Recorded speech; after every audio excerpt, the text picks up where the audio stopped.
আসসালামু আলাইকুম। আজ আমি মুগ ডাল দিয়ে মাংস রান্না করব, সেই রেসিপিটা দেখাতে চলে আসলাম। আশা করি আপনাদের ভালো লাগবে। এখানে হাফ কেজি গরুর মাংস, ডালটা ভালোভাবে ধুয়ে পানিতে ভিজিয়ে রেখেছি। দিয়েছি পরিমাণ মতো রান্নার তেল, 4-5টা এলাচি, 4-5টা দারচিনির টুকরো দিয়েছি। 1 কাপ পরিমাণ পেঁয়াজ কুচি দিয়ে ভালোভাবে নেড়ে চেড়ে ভেজে নিচ্ছি। বাদামি রং হয়ে এসেছে। এখন দিয়ে দিচ্ছি স্বাদ মতো লবণ,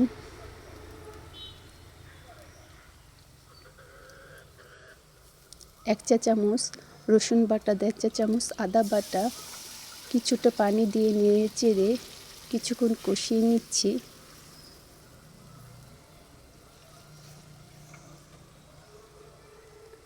এখানে দিয়ে দিচ্ছি পরিমাণ মতো হলুদের গুঁড়া, স্বাদ মতো মরিচের গুঁড়া, জিরা, ধনিয়া, লবঙ্গ, গোলমরিচ গুঁড়া করা 1.5 চা চামচ দিয়ে কিছুটা পানি দিয়ে এটাকে কিছুক্ষণ কষিয়ে নিব।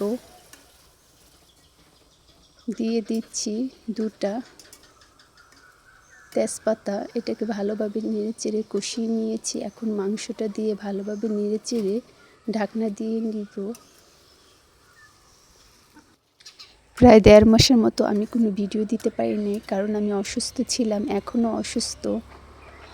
আশা করি আপনারা আমার জন্য সবাই দোয়া করবেন, আর আমিও সবার জন্য দোয়া করি সবাই সুস্থ থাকেন, কারণ সুস্থতা কত বড় নিয়ামত, অসুস্থ না হলে বোঝা যায় না। আমার মাংসটা প্রায় কষানো হয়ে এসেছে। এখন আমি ভিজে রাখা মুগ ডালগুলো দিয়ে দিচ্ছি। দিয়ে এটাকে আমি ভালোভাবে নেড়েচেড়ে কষিয়ে নিচ্ছি। চুলাটা লো আঁচে রেখে এখন আমি রান্না করব।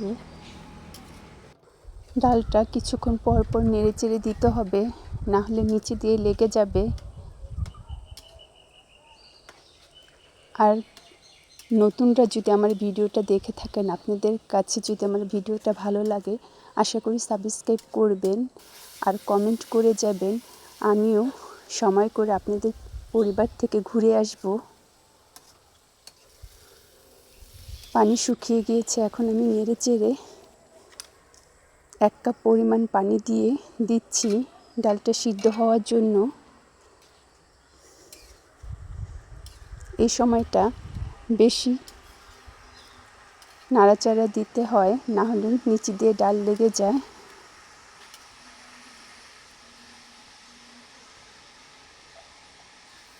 পানি শুকিয়ে গিয়েছে, ডালটাও প্রায় সিদ্ধ হয়ে এসেছে। এখন আমি পরিমাণ মতো ঝোলের জন্য পানি দিয়ে দিচ্ছি।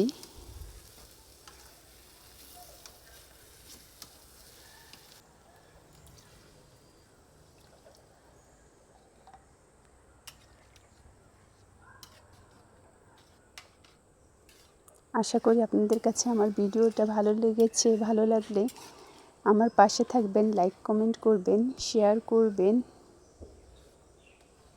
আর নতুনরা আমার চ্যানেলটা আশা করি সাবস্ক্রাইব করবেন। আজ এই